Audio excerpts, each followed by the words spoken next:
Hi, everyone. I'm Taylor Compelusier, a mining analyst at Red Cloud Securities. This session of our Oktoberfest Fall Mining Showcase will feature Grid Metals. Grid Metals is an exploration and development company currently focused on exploration and resource growth at its properties in Manitoba and Ontario.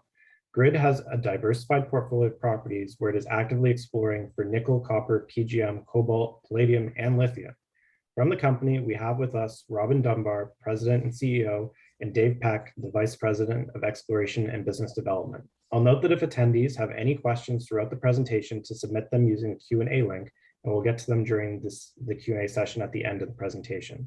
And with that, I'll turn it over to Robin and Dave to guide us through the story. Thanks very much, Taylor. Good morning, everybody. Thanks for attending. Robin Dunbar here from Grid Metals.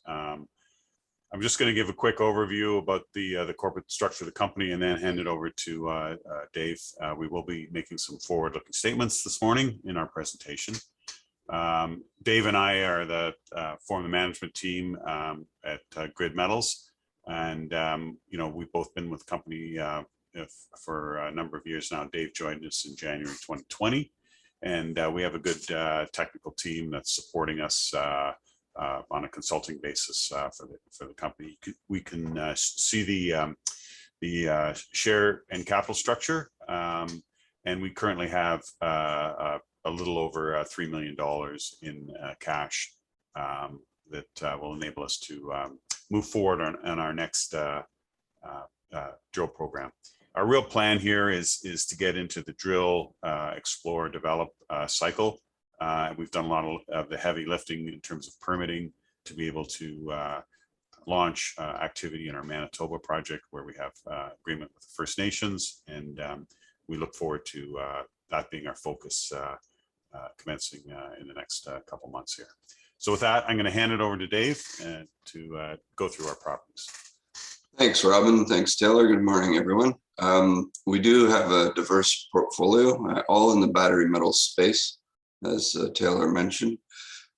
We're doing a bit of a refocus, I guess, in the last couple of months on our Manitoba assets, specifically the Mayville Project, which includes a PEA stage mineral resource from two separate nickel, copper, PG, cobalt deposits, Makwa and Mayville, and a lithium project, which includes a historical resource of about 3.5 million tons of 1.3% lithium oxide, called the Mayville Lithium or Donner Lake Pegmatite property. All of our projects are road accessible. They're all in areas of great infrastructure, previous mining history, experienced mining people in the area, supportive governments and First Nations. So we're in a good position to advance on any or all of these projects. Recent activity had been focused on East Bull Lake, our palladium asset near Sudbury, and we've had some good drill results there over the past couple of years, and moving onto a sort of larger scope exploration plan for the future. Bannockburn, our nickel project in Timmins, in the Timmins region, very much like Canada Nickel's Crawford project, and still waiting on assays. We've had some discussion about this morning about the delays with the labs. It's been quite frustrating, but those are coming. And so those will sort of tee us up for the next phase of work there. With good results, we probably move to resource drilling at Bannockburn on the Crawford type zone we have there. And the most recent acquisition, an option that we signed last month on Campus Creek.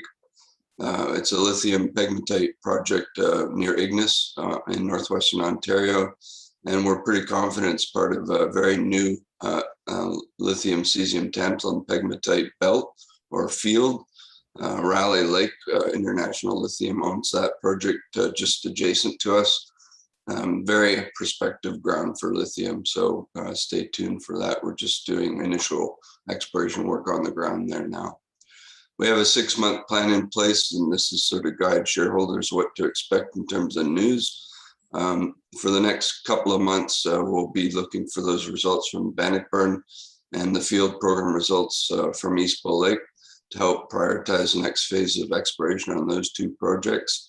And then our initial assessment of Campus Creek should be concluded in the next few weeks. and we'll make an announcement at that point what our next steps will be. And then in the first quarter of next year, this is where we really get going again on our Manitoba Mayville project. We'll be trying to put a maiden resource, compliant resource together for the Mayville lithium part of that project. Continue exploring on a PG discovery, a high-grade discovery that was made in the footwall to the Mayville copper nickel PG deposit, and also expanding the resources through exploring deeper and focusing on some untested geophysical targets on both the Makwa and Mayville nickel projects, nickel copper PG projects. So basically, we're in a position to get a re-rating of the stock. We've put some market comps here at the end of this presentation that should hopefully convince you that Grid's highly undervalued for the assets that we have. And the path that we're on in terms of news flow and lift points is very clear to us, and hopefully will become clear to our investors and future investors. Just a little bit of detail, I don't have a lot of time on the Mayville project. It encapsulates the Mayville copper nickel PG deposit up in the north. This is the Bird River Greenstone Belt. The green is the greenstones. The blue is the Bird River Sill. Geology here is very similar to the Ring of Fire, which has been in the news a lot, especially recently with the battle for control over Noront. But that type of belt with the nickel sulfide deposits, lots of chromite resources, very similar to the geology at Bird River. So this is the analogy we draw.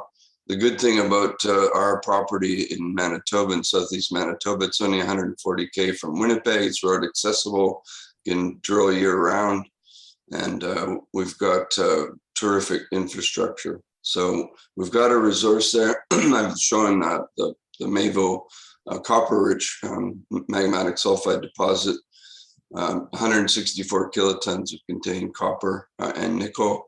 Over at Makwa to the south, 54 kilotons contain nickel greater than copper. And then I mentioned that historic lithium resource. We don't have a resource yet on the PG zone at Mayville, but that's in the works, I think, in the next year or so. The PEA is available, the summary of it is available on our website. So we don't have time to go into the details on that. The resource estimate was published in 2014. The PEA was done at the same time. It has a lot of promise, and I think its time has come. We do see a great opportunity to improve the overall economics and make this a more attractive long-term mine development project. We've got great relations with the local First Nations, and now we're looking at synergies between our lithium resources and soon to be compliant resources at Mayville, the PG zone, which could add tons to the overall feed to a centralized processing facility, and expanding and improving on the resources at both Makwa and Mayville, which right now are constrained to relatively shallow open pits. So there's lots of work ahead of us, but the time is right to really get this project shining in front of investors and show the path forward. That's going to be a very exciting time for Grid. The Donner Lake pegmatites, we just put out a release on this a few weeks ago on our plans here, and there'll be some more news coming as well in the next few days. But it's basically a lithium cesium tantalum enriched pegmatite system. Burnick Lake, which is actually actively being mined, it's called the Tanko mine, is a very well-known world-class LCT type pegmatite resource. And we're in the same belt, so we have the same kind of prospectivity. Our property is very much underexplored, and we're going to address that this fall. We hope to do some geophysics, and that'll guide the next phase of drilling. But we also want to move these historical resources on two main dikes here. We don't, again, have time to go into the geological details, but two main dikes were used to develop that historical resource here. We did some drilling in 2018 to confirm some of the historical drilling, got really good results, up to 5 meters, 1.5 lithium. The PG zone sits in the footwall to the Mayville copper nickel PG deposit. And you can see some of the high grade intercepts that we've had there. We think we've got a new deposit model to go after, and it's probably a structurally controlled zone of mineralization. So we'll be revisiting this in the new year with some more drilling. And then our exploration stage projects, I mentioned those briefly. Bannockburn, waiting on assays. East Bull Lake, waiting on the final results from the summer surface sampling program and the development of new drill targets in new areas on that huge property. And then Campus Creek, early stage, but very attractive results initially. I'll just briefly show you some of those surface sampling results.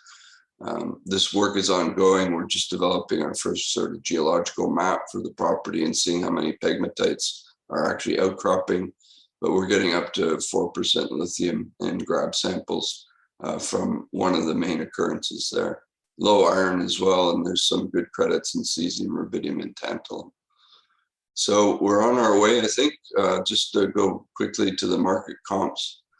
And you can see the problem we're having, and we feel a little bit hard pressed to explain exactly why we haven't had the good uptake, but part of it's, I guess, the marketing and news flow. We're going to be improving on that. We've invested in a lot of outreach and IR activities, but we're really undervalued. We've got over $3 billion of in situ metal value at Mako Mayville, and our market cap is extremely low compared to our peers in the same space.